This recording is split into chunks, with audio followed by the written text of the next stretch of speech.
ये घटना सन 1978 में घटित हुई थी। उस समय में चिकित्सा सुविधा बहुत ही कमजोर हुआ करती थी। यूपी के मुजफ्फरनगर के रसूलपुर गांव में एक चौधरी गिरधर सिंह नाम का एक आदमी रहा करता था। उसके एक 3 साल का बच्चा था। उसे चेचक हो गया और काफी इलाज करने के बाद भी वो जिंदा नहीं बच सका। रात में उसकी मौत होने से सुबह उसके अंतिम संस्कार करने का निर्णय किया।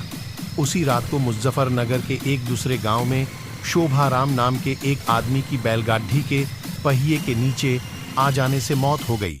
उसको अस्पताल ले जाते वक्त रास्ते में ही उसकी मौत हो गई। मृतक के घर वालों ने उसका दाह संस्कार कर दिया। दूसरी तरफ जब रसूलपुर में उस मृत बच्चे को दफन करने के लिए जंगल जाने लगे, अचानक रास्ते में उसके शरीर में हलचल हुई और वो उठकर खडीडी डिहा हो गया। लोग ये देखकर दंग रह गए, लेकिन बाद में उसको जिंदा देखकर सभी खुश हो गए। लेकिन लोगों को ये पता नहीं था कि उस बच्चे के शरीर को किसी और की आत्मा ने जकड़ रखा था। उस 3 साल के बच्चे में 23 साल के शोभाराम की आत्मा घुस चुकी थी। वो अलग जगह पर आकर बहुत परेशान हो रहा था और खाना खाने से मना कर रहा था, लेकिन बड़ी मुश्किल से समझाकर उसको खाने के लिए राजी किया। एक दिन वो बच्चा अपनी माँ के साथ उसके ननिहाल जा रहा था कि अचानक रास्ते में वो जगह आई जहाँ शोभाराम की मौत हुई थी।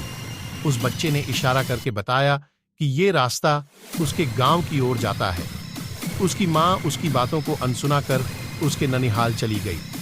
उसके ननिहाल में आत्माराम के गांव का एक आदमी जगन्नाथ किसी काम से आया। आत्माराम की आत्मा ने उसको पहचान कर उसे आवाज लगाई।